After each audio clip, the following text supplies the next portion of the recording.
Santorini, the volcanic dream. You don't arrive in Santorini. You float into it. As the ship glides into the flooded crater, a caldera formed by one of the most violent eruptions in history, whitewashed villages appear like snow resting on black cliffs. 3,500 years ago, this island exploded. What remains is one of the most dramatic landscapes on Earth. The town of Oya clings to the rim of the volcano. White buildings, blue domes, endless Aegean horizon. But here's what most people don't realize. Those famous white houses? They were originally caves carved into volcanic rock because there were no building materials. The whitewash wasn't for Instagram. It reflected heat. It disinfected rainwater. It kept homes cool. Today, those humble cave homes are luxury suites with thousands per night. Down below, black sand beaches remind you this island was born from fire. And as the sun sets behind the caldera, Santorini doesn't just look beautiful. Mykonos, the island of energy. If Santorini is romance, Mykonos is movement. White alleys twist like a maze, bougainvillea spilling over balconies, blue doors glowing under the sun. The iconic windmills stand above the town, once grinding grain, now watching over cruise crowds and cafe culture. But here's what most people don't realize. Mykonos has two personalities. By day, it's charming. By afternoon, it transforms. Paradise Beach becomes a full-scale outdoor dance floor. DJs, energy, non-stop motion. But drive 15 minutes away, and you'll find silence. Hidden beaches like Agios Sostis offer turquoise water and nothing but wind and waves. Two different worlds, one island. And just offshore lies something even older. The sacred island of Delos, birthplace of Apollo and Artemis.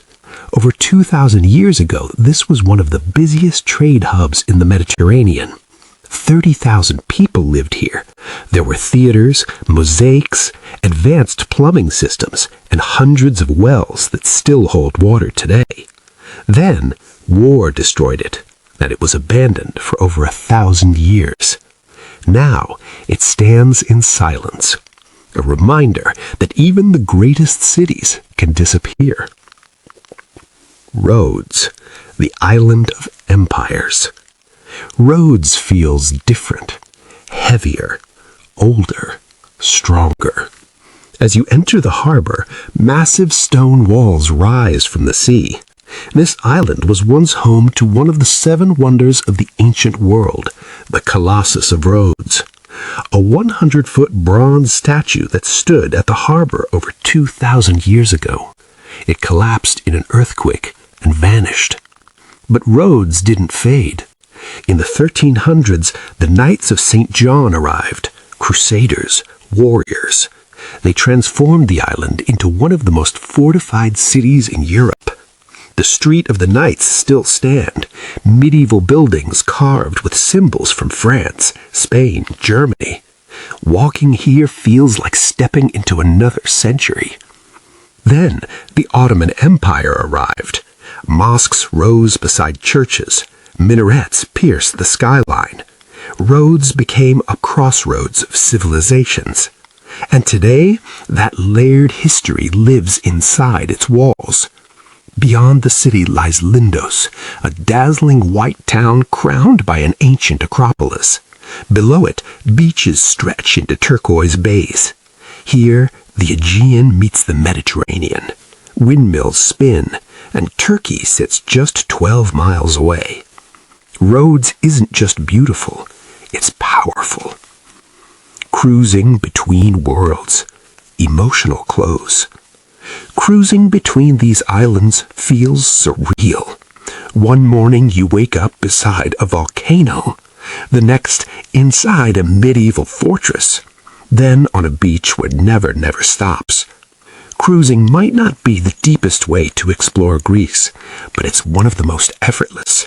Your hotel moves, the sea connects everything, and every sunrise brings a new story. 3 islands, thousands of years of history, one unforgettable stretch of sea. If this journey inspired you, subscribe for more cinematic travel stories, and tell me in the comments, which island would you visit first? Santorini, Mykonos, or Rhodes?